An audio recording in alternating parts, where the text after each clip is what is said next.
It's kind of interesting when certain things become public domain. Sherlock Holmes, for example. There's the Robert Downey Jr. version Sherlock Holmes. There's the Benedict Cumberbatch Sherlock Holmes. There's the Elementary Sherlock Holmes. There's one from that Ace Attorney prequel that never got an English translation, at least officially. And one from an Otome visual novel that some genius made. One that features a lowly version of Hudson. And with those many interpretations, there are a lot of debates in which interpretation is more true to the original. And I can tell you for sure that it's not the lowly Hudson. Now, there are some who deliberately miss the entire point for the lulz, like Naruko-chan with the Cthulhu mythos, but what if I tell you that there's something that missed the mark of the Cthulhu mythos so much to the point where it made Naruko-chan look like a more faithful adaptation? Let's talk about this brand new tabletop RPG promoted by the people at Evil Hat Studios. Now, there's an article of the studio from Vice talking about how tabletop RPGs are to be reclaimed from bigots and jerks.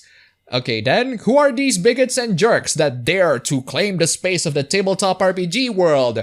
Let's find out! When tabletop role-playing game developer Evil Hat Productions announced it had included a content warning on page 6 of its upcoming Fate of Cthulhu game, many folks praised Evil Hat, but there was also the now predictable tide of hateful BS.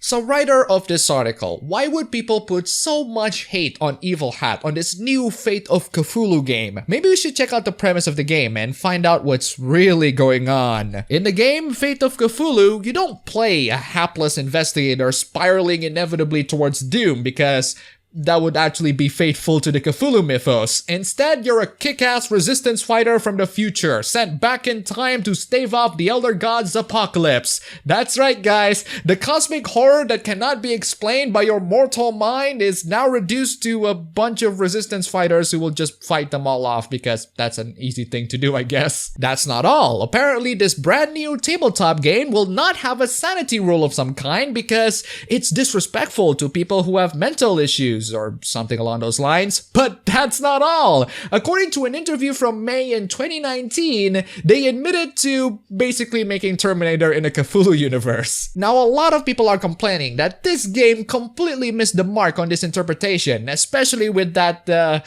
cursed number of replies where I took the screenshot in. I totally understand where you're coming from. I get that this is totally missing the mark, but my point is, so is Naruko-chan, considering that the Cthulhu mythos, or Lovecraft's works in general, are kind of in the public domain. There's really nothing wrong with people taking those things and making their own weird interpretations of it. Maybe the cosmic gods are too complex for the human mind, that it's actually possible to turn us insane for thinking about it too much. Maybe they are comprehensible and we can just shoot them in the face if they dare to invade our world.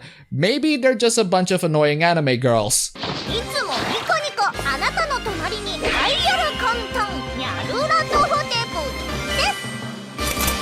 That's not the issue. Go interpret Cthulhu however you want, or at least that's not my issue. My issue with this is the fact that the people who made this entire thing are, well, not the most pleasant bunch. Here's a tweet from them talking about how they're obligated to reflect on the problematic roots of the source material. As in, they're calling out Lovecraft for being an anti-Semite and a racist, which I'm pretty sure is public knowledge and you don't really have to acknowledge that unless if you're marketing this game to a very specific group of people who would say, H.P. Lovecraft is a racist and anti-Semite. Why would you make this game? In other words, people who cannot separate the art from the artist. And while I can totally understand that it might be difficult in some cases, I think a lot of Lovecraft-inspired works have already separated him pretty well. I mean, most people know Lovecraft as the mastercraft of horror, rather than some racist anti-Semitic prick who named his cat the N-word man. No, seriously, he did. His accomplishments and his influences as a writer completely overshadows his personality, and I want it to stay that way. And that's why I find the acknowledgement of Lovecraft's past behaviors to be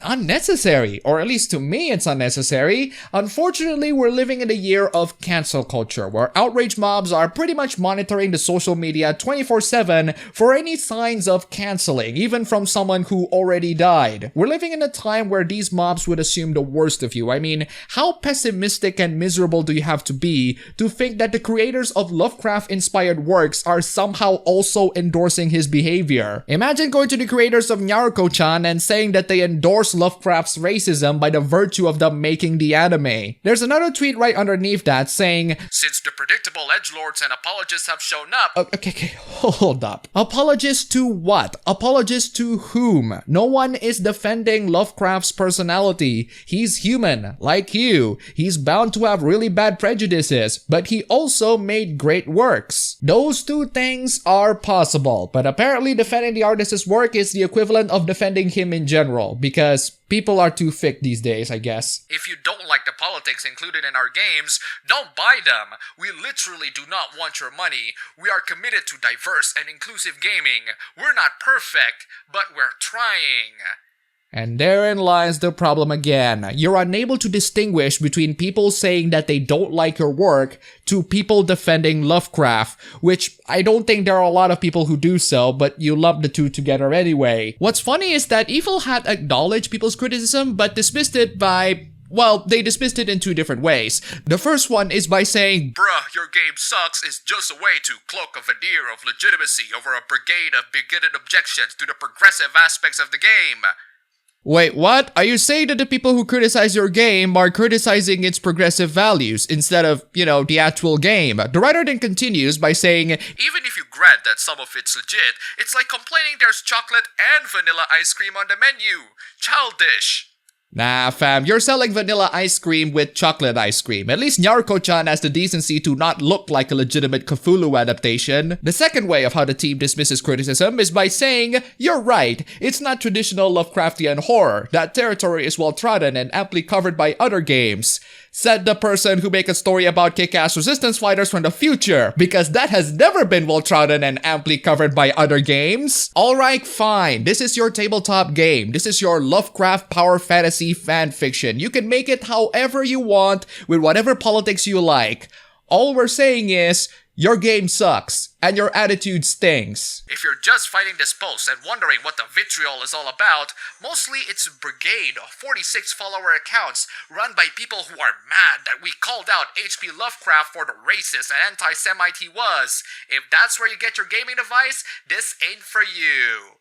Again, totally missing the point. Defending H.P. Lovecraft's works is not the same as defending H.P. Lovecraft as a person. Know the difference. There's a lot more stupidity coming from this hoopla, but I'll save it for a future stream because it's a lot more satisfying to discuss there. I'll end it with this. Make whatever games you want based on whoever famous author you like in however ways you want it, but when you treat your potential customers and critics like this, I'm hoping that your product quickly goes into the clearance sales.